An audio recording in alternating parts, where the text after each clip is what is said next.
कुंभ और प्रयागराज वो स्थान नहीं है जहां पर राजनीति और राजनीतिक कार्यक्रम और फैसले लिए जाएं। जिस तरीके से भारतीय जनता पार्टी सबसे बड़ी भूमाफिया बनकर के आई है, ये वक्फ की जमीन को केवल कब्जा करना चाहते हैं, ये विवाद खत्म नहीं करना चाहते हैं, कोई झगड़ा नहीं खत्म करना चाहते हैं। अखिलेश जी, आज पूरा मंत्रिमंडल आज कुंभ का स्नान कर रहा है पावन पर्व पे। कुंभ और प्रयागराज वो स्थान नहीं है जहां पर राजनीति और राजनीतिक कार्यक्रम और फैसले लिए जाएं। कैबिनेट ही पॉलिटिकल है सर। कल ज्वाइंट पार्लियामेंट और कुंभ के स्थान पर कैबिनेट करना ये पॉलिटिकल है और पॉलिटिकल संदेश देना चाहते हैं वो लोग। Sir, joint parliamentary committee Akhilesh ji कब वहां स्नान करेंगे? समाजवादी पार्टी के लोग मन से और आस्था है उनको। हम में से बहुत सारे लोग हैं जो गंगा स्नान कराए होंगे, उन्होंने तस्वीर भी नहीं डाली होगी, कहीं भी ना आपको बताया होगा। सर, 31 को सेशन शुरू हो रहा है, उसमें वक्फ अमेंडमेंट को जो ज्वाइंट जेपीसी थी वो सामने रखेगी। कल भी लखनऊ में मीटिंग हुई है। भारतीय जनता पार्टी जहां उन्हें जमीन मिल जाए, और भारतीय जनता पार्टी को हम लोगों ने उत्तर प्रदेश में बहुत करीब से देखा है और लगातार उनके काम करने का तरीका देख रहे हैं। जिस तरीके से भारतीय जनता पार्टी सबसे बड़ी भूमाफिया बनकर के आई है, किसी जिले की आप रजिस्ट्रियां चेक कर लो, और अगर ये बात सही नहीं है तो मैं अपने पत्रकार साथियों से कहूंगा कि लखनऊ की जितनी भी रजिस्ट्रियां हुई हैं, अयोध्या जैसी धार्मिक धरती, प्रभु श्री राम की धरती, वहां की रजिस्ट्रियां चेक कर लें, गोंडा तक की चेक कर लें। सबसे ज्यादा आप भारतीय जनता पार्टी के लोगों को पाओगे ये वक्फ की जमीन को केवल कब्जा करना चाहते हैं, ये विवाद खत्म नहीं करना चाहते हैं, कोई झगड़ा नहीं खत्म करना चाहते हैं। विवाद कैसे और बढ़े, कैसे लोगों को दबाया जाए, कैसे समाज में नफरत फैले, किस तरीके से नफरत का सहारा लेकर राजनीति कर सकें, उस रास्ते पे भारतीय जनता पार्टी चलती है। उसी के लिए समय समय पर वो कानून लाती है। सर, आप दिल्ली कब जा रहे हैं चुनाव प्रचार करने के लिए? आप मिल्कीपुर का दौरा चल रहा है। बहुत जल्दी सर, आज मिल्कीपुर हम सब लोग मिल करके जीत के दिखाएंगे। सर, आपने कहा था ऐतिहासिक चुनाव होगा, तो क्या कुछ ऐतिहासिक, मतलब अभी सारे बहुत बाई पोल्स हुआ, ये वाला सबसे ऐतिहासिक? मिल्कीपुर का इकलौता चुनाव है। भारतीय जनता पार्टी ने अपनी पुलिस आगे कर दी है, एसओसीओ को निर्देश दे दिए हैं, डीएम एसपी पूरा इशारे पे लखनऊ के चल रहे हैं। वहां की आम जनता कह रही है, आम लोग, और आप भी जब गए होंगे, आपके सहयोगी गए होंगे, तो वो यही कह रही है जनता कि निष्पक्ष चुनाव होगा तो ऐतिहासिक जीत समाजवादी पार्टी की होने जा रही है। वो बचाना चाहते हैं बेईमानी से, जो उन्होंने बेईमानी बाई इलेक्शन में देखी। कहीं ये सोच सकते हैं कि लोकतंत्र में पुलिस को आगे करके वोट डलवा दें? ये बीजेपी के लोग और बीजेपी की सरकार पुलिस के इशारे पे काम करना चाहती है। हमें कहीं से डेटा मिला था और उस डेटे को मैंने ग्राफ में कन्वर्ट कर करके मैंने ट्वीट कर दिया, सोशल मीडिया पे डाल दिया।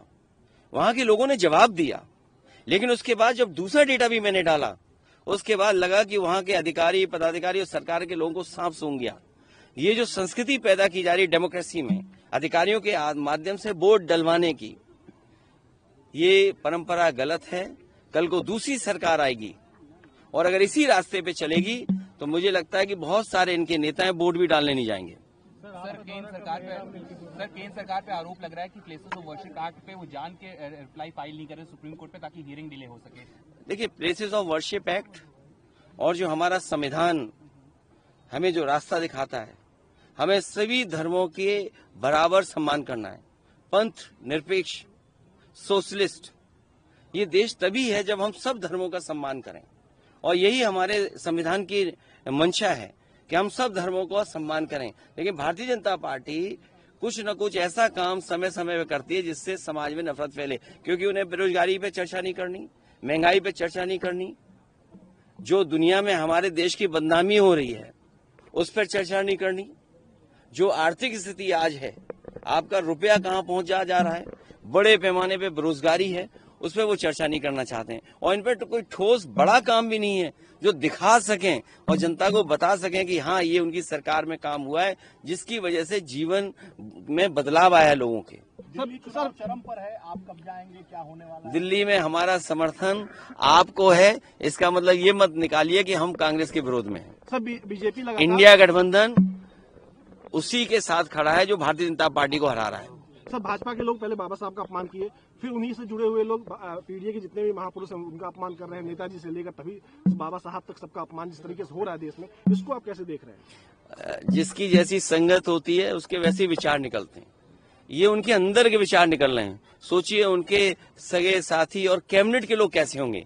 एक तो कैबिनेट जो कुंभ में बैठ रही है, एक दूसरी कैबिनेट भी है जो आप लोग जानते हैं,